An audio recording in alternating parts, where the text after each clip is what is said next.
Welcome back, my duelist friends. Casual Duelist here. It is Sunday, so we are, of course, going to hit up a speed duel spotlight. But before we do that, a little bit about this week. Um, First and foremost, big thanks to this week's giveaway winner. Alexander Orlov is the username here on YouTube. And this duelist has been visiting our videos since I want to say like 2021, like about a year in, or maybe it was like right after the new year. Um, so again, fairly early on in like my whole bit to doing YouTube. So again, it just means a lot to be able to like give a card or two to somebody who's been with us, especially this long. If you do check your email, you will see the list. It's not much of a list. It's actually more of a photograph of all the skills that are currently remaining. Yeah, pick one or two of them, like we went over in the email, and we're gonna go ahead, sign that, send it out to you. And for everybody else who wonders where will you send these skill cards to, the answer is yes. This user was also curious, would we send them overseas? Because again, we are based in the US. And the answer is yeah. Yeah, you guys take the time to watch my videos. I could pay like $1 or something to send you some cool cardboard as a simple thank you. Like that is never going to be an issue. So seriously, thank you. I hope that you pick the right ones. I hope you get to play them a lot. Let's move on, right? We have a deck master tomorrow. We have a submitted Thunder Dragon deck for like Tuesday. And then what we're going to have is we're going to have a couple box openings for the newest set. So I'll have Phil over. We'll handle that. We'll come back to the Time Wizard progression next week. But today is Sunday. Sunday is Speed Duel. Speed Duel means Spotlight. Let's talk about Sol and Luna. So I've been using this spell a little bit. Again, I kind of missed this on its initial release in the advanced formats. So I wanted to talk about like what makes this card so good. First off, I love the art. I love the whole like you got the sun and the moon, opposite sides. Obviously, underneath it's more sunlit. It's more nighttime up top. The art itself is beautiful. It's a quick play spell. So again, timing, especially in Speed Duel, since we don't have a main phase 2 to set stuff. If we were to set this during main 1, it takes on the activation of a trap, or during our own turn. We can activate this from the hand as long as we have an open zone on the field. So that's again pretty good. The effect, and again, this is where it's going to make or break the cards. Target a monster that you control, and one monster the opponent controls. So it's a little iffy right off the rip because there needs to be 2 monsters. Early game, mid game, this is usually pretty plausible. Apply the following effect on each monster depending on its battle position. So if those card or cards start in face up, they go to face down defense. Simply, it's Book of Moon. And if they started face down, they go to face up defense. So nothing ever gets put into attack mode. It's not going to activate like Book of Tayo. It's going to be Book of Moon or, I guess, enemy controller-ish. It's just going to flip them up in defense. Flip effects will resolve. This does not stop that. And you only get to activate one of these per turn. Now, in Speed Duel, with the recent cards that were added, this does get some extended plays. And it's kind of goofy the way that it'll work. So I pulled a bunch of cards because I wanted to talk about a bunch of cards. And like the first two, because again, this is like subjectively my favorite deck. And it has been pointed out to me that, and I do get this. I get that Amazonas is doing well right now. I do. But my favorite deck is going to be the one I talk the highest about. And my favorite deck is Gravekeepers. So, unfortunately, I think the fact that we have this while we have Spy, while we have Guard, I think this is amazing. Because number one, these have big defenses already, 1900 and 2K. If I've already flipped them up, I've used their flip effect. I can flip mine face down while stopping your attack, which is probably going to discourage an additional attack. Because in the case of Spy, I'm going to populate my side of the field. And in the case of Guard, I'm going to go ahead and without having to put him in attack position to make him vulnerable, I'm going to go ahead and be able to flip one of your cards by reloading his effect. This is simple. This should be very simple to understand. And again, if we've got the field spell, because again, if you're playing the full deck and not using them as tech in some sort of pseudo monarch, which we've got a monarch build coming up soon, you will see that again, that 19, that 2000, it becomes 24 and 2500. Again, this means he's blocking monarchs and she's blocking like dark magician. So again, this is just great. We get to do one thing by stopping your attack. We get to do a second thing by preparing our next move at the same time. So again, like the conditionality of when you activate it is not as bad. It's not as bad when you're playing flip effect monsters. And this goes across the whole board of flip effects. There is a subset of other cards too. Like the Swarm of Scarabs. We used to call these types of cards flip-flop. We got 3 swarms. We've got Locusts, Scarabs, and I forget what the other one was because for me, it's super new. I know it's somewhere on this table. I'm just not going to go tearing everything apart right now. Bonus points to whoever shouts it out in the comments. Maybe it was Scorpions or something.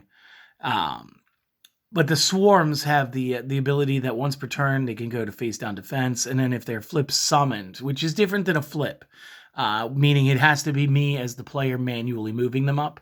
Sol and Luna helps us reload these. Again, we can maybe feign being defenseless. Like, oh no, I forgot to put my locusts face down. No, actually, I baited you for Sol and Luna.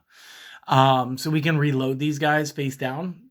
To just try to do some of the flipping and the flopping, and it'll allow you to go forward with an attack without needing to leave them face up during your next turn because movements. We can also find extra value in some of the cards like Penguin Soldier.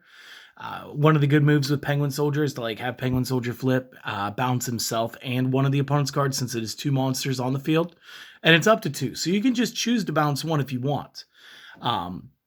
But with Sol and Luna, we could flip it ourselves, spin 2, and then we can go ahead and attack with this Butter Knife of Doom. Look at that Butter Knife of Doom.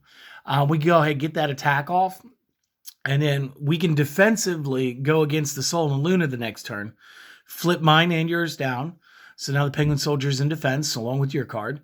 And then on my turn, I could flip it, and if I need to tribute summon, great. I've got mine. I'll spin 1, and I'll just pop yours back up to hand. Or I could also reload the Penguin Soldier to my hand at that point. Again, works both ways. So that's... so you got that. Additionally, fun thing that you could do with Sol and Luna. Magician of Faith. Magician of Faith, flip, grab back a spell card. Well, if we do this during my own turn, the flip summon of the Magician of Faith to get the Sol and Luna back, I can always throw the Sol and Luna back down. And if I can somehow keep it to a one-on-one, or at least to where my opponent only has one attackable one attacking monster, then we can go ahead and I could keep using the Sol and Luna to put Faith back down to continually grab back Sol and Luna, which, again, kind of a fantastic ploy. Where is my camera going? There we go. Kind of a fantastic ploy if you just want to see if you can infinitely loop something. So there's that. Other ways that this card is awesome. Well, let's talk about the straightforward stuff. What do you do when you're done defending? You want to go offensive.